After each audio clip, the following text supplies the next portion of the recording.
Bien, bonjour à tous et donc merci de nous accueillir.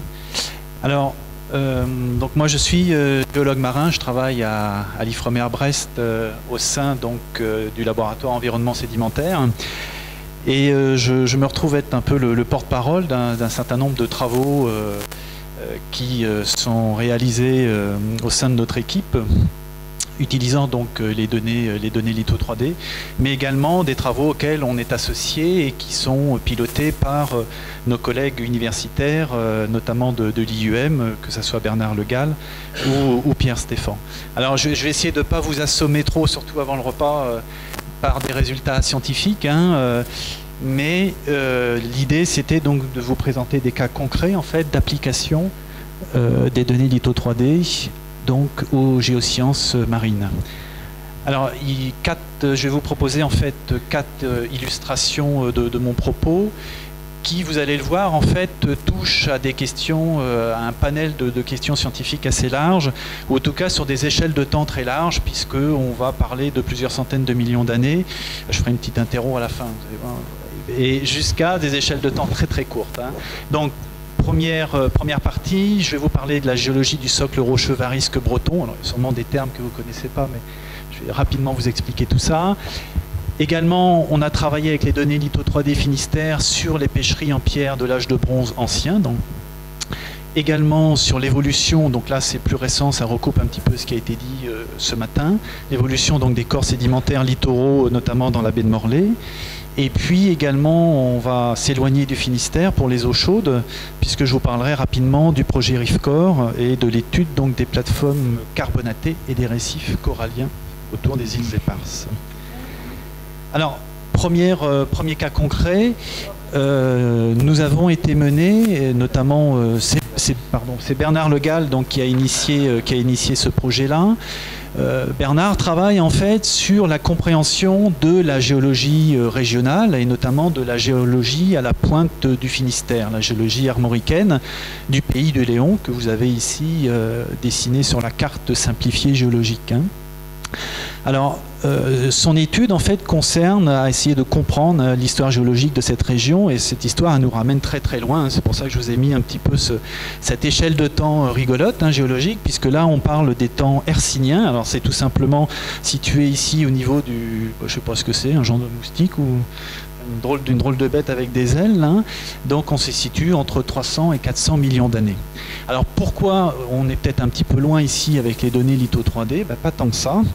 Parce que comme tout bon géologue, le géologue, il a besoin, pour comprendre son environnement, d'accéder à des affleurements, d'accéder à la roche, d'accéder donc au terrain géologique. Alors à terre, c'est relativement facile, entre guillemets, relativement parce que parfois, les roches sont masquées par le couvert végétal ou par le brouillard, c'est en Bretagne.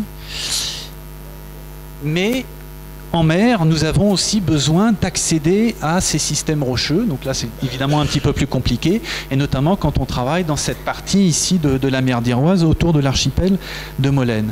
Alors, nous avons intégré très rapidement, en fait, les premiers jeux de données litho 3D Finistère, en tout cas autour de Molène, réalisés dans le cadre d'une étude avec le Parc national marin d'Iroise. Donc c'est tout en fait le polygone rose que vous voyez à l'intérieur de l'archipel de Molène, et nous avons complété en fait ces données lidar en périphérie de l'archipel, là où les profondeurs deviennent beaucoup plus importantes, donc 50 à 60 mètres de profondeur, par des levées donc bathymétriques avec les navires donc de l'Ifremer. Ça correspondait à peu près à 220 millions de points qui ont été fusionnés, on en a parlé ce matin, c'est une opération de fusion, pour donc fournir cette image assez magnifique de la morphologie ou de la topographie sous-marine de cet archipel, qui va à peu près de 50-60 mètres de profondeur jusqu'à, vous voyez, la partie terrestre en fait. Donc cette image-là, pour le géologue, qui est Bernard, mais pas uniquement, c'est un véritable livre ouvert sur la compréhension géologique de cette région. Donc il y a eu en fait tout un travail, et bien c'est ce que je vais vous montrer dans la diapo suivante, de compréhension de ce qu'on appelle, nous, d'analyse des fabriques géologiques, hein, essayer de reconnaître les terrains géologiques. Tout un travail, vous le voyez aussi, de reconnaissance en mer de ces roches au moyen donc de prélèvement. Alors évidemment, bah là c'est le granit breton, hein, faut envoyer du lourd, comme on dit. Hein, Alors parfois on fait même appel aux plongeurs, hein, quand ça devient difficile dans ces zones assez dangereuses d'accès en tout cas. Et puis il y a eu tout un travail aussi sur la base des MNT d'analyse des discontinuités linéaires. Alors le premier travail qui a été fait, ça a été, comme vous le voyez en haut à droite, eh bien d'isoler les zones rocheuses de finalement des formations sédimentaires quaternaires qui sont en jaune, c'est-à-dire tout ce qui touche au sable, au galets, au vase, aux merles, etc. Donc sur la base en fait de l'analyse du MNT et de ses dérivés, on a pu identifier un certain nombre, vous voyez, de fabriques géologiques, hein, je vous parlais de ça tout à l'heure, donc sans rentrer dans le détail parce que ce n'est pas l'objectif de cette présentation.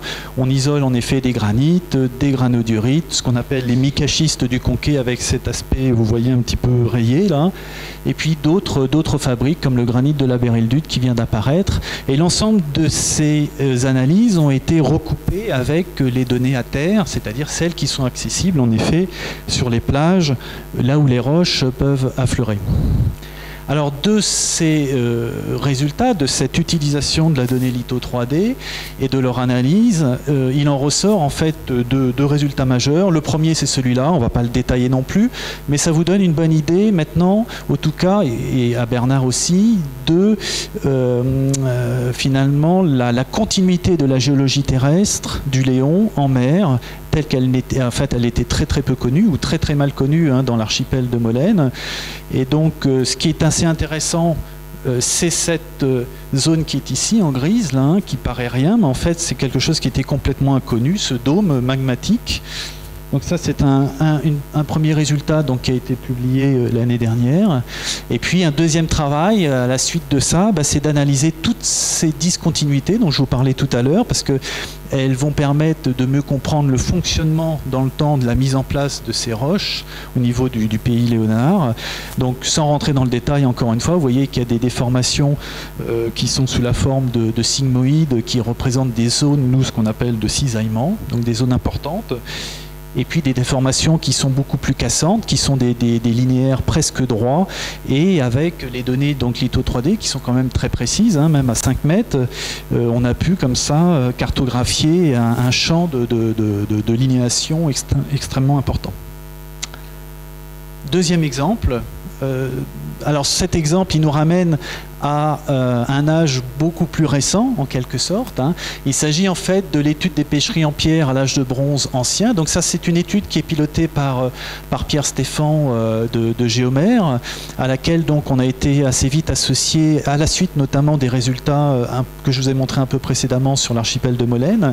Alors l'objectif de cette étude, c'est de déceler en fait de nouvelles structures archéologiques, hein, qui sont la plupart du temps invisibles en photographie aérienne ou sur le terrain, notamment à marée basse, à partir du nouveau jeu de données litho 3D sur l'ensemble des côtes du Finistère. Alors il y a déjà eu un inventaire hein, qui a été fait sur la base donc, des photos aériennes, inventaire réalisé par Marie-Yvonne Der et Loïc Langouette en 2010. Donc vous avez ici l'ouvrage de référence et vous avez tous les triangles qui matérialisent à peu près 200 structures de pêcherie. Vous avez une idée un petit peu de l'allure de ces pêcheries par photo aérienne. Vous voyez que ça constitue en fait de sortes de murets en pierre hein, que les populations à l'époque construisaient de manière à pouvoir capturer en quelque sorte le poisson à marée basse.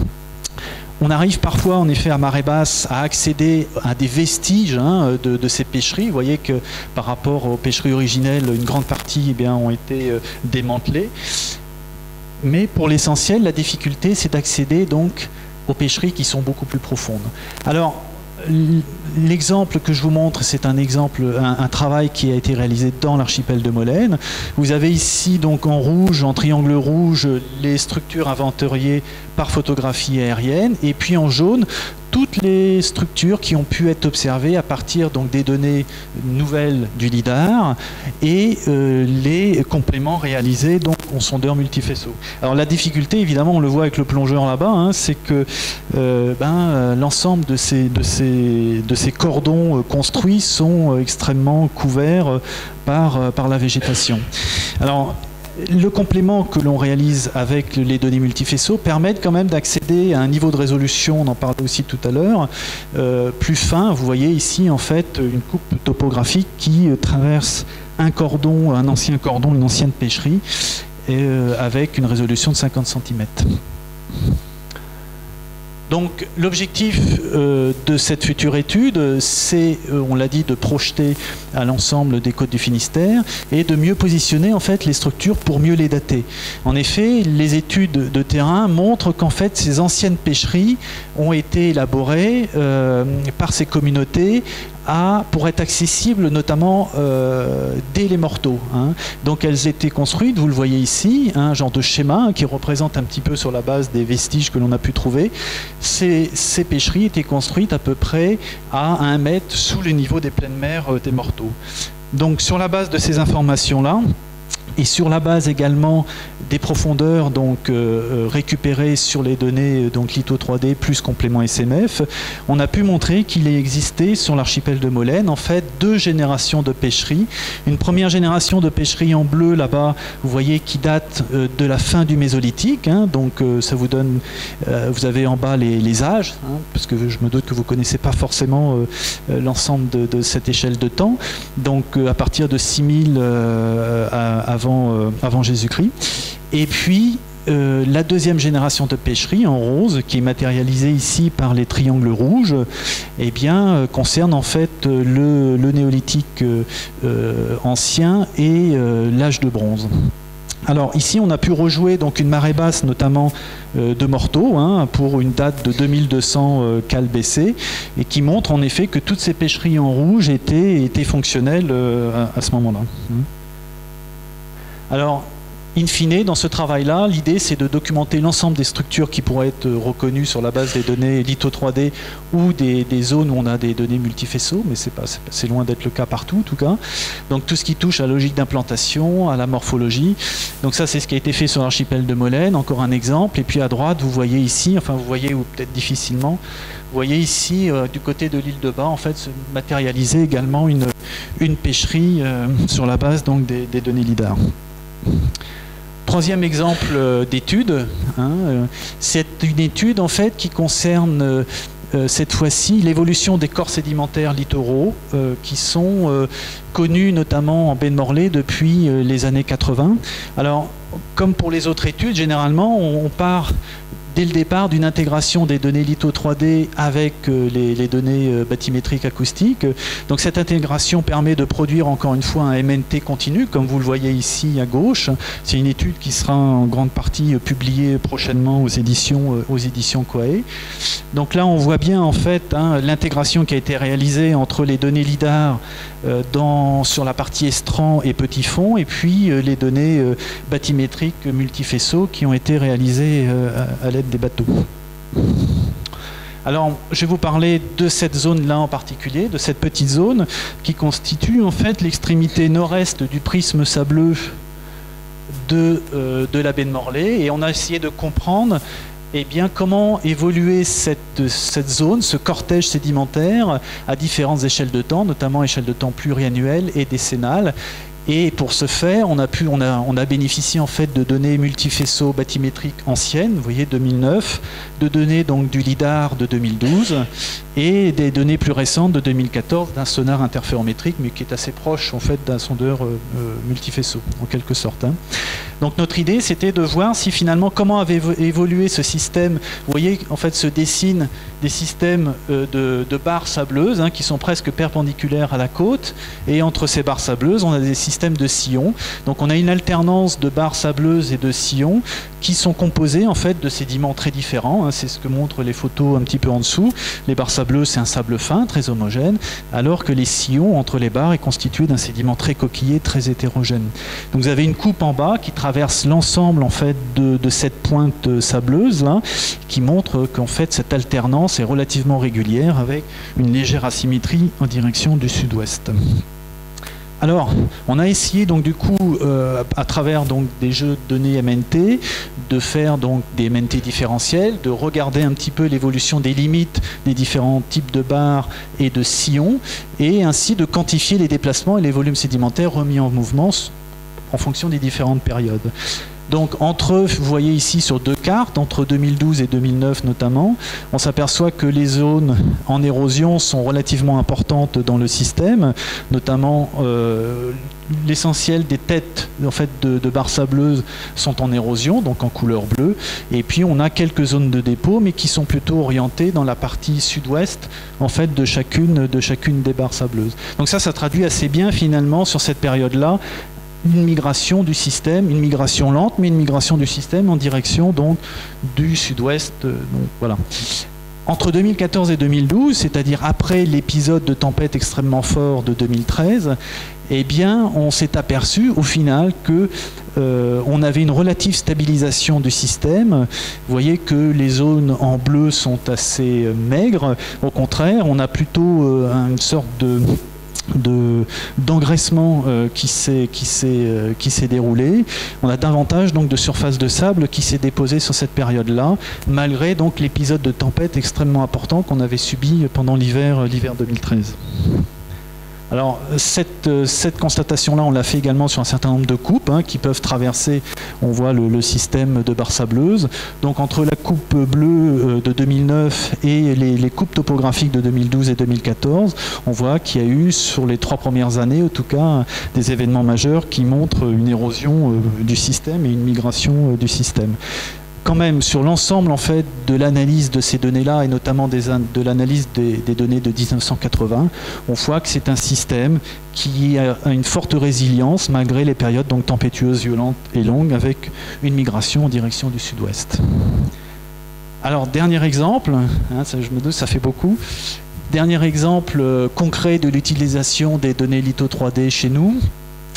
C'est à travers le projet RIFCOR qui est piloté par Stéphane chez nous, Stéphane Jory, et qui touche notamment à la compréhension, à la reconstruction des variations du niveau de la mer au quaternaire terminal et aux études des transferts sédimentaires terre-mer vers le bassin plus profond au niveau de ces atolls coralliens.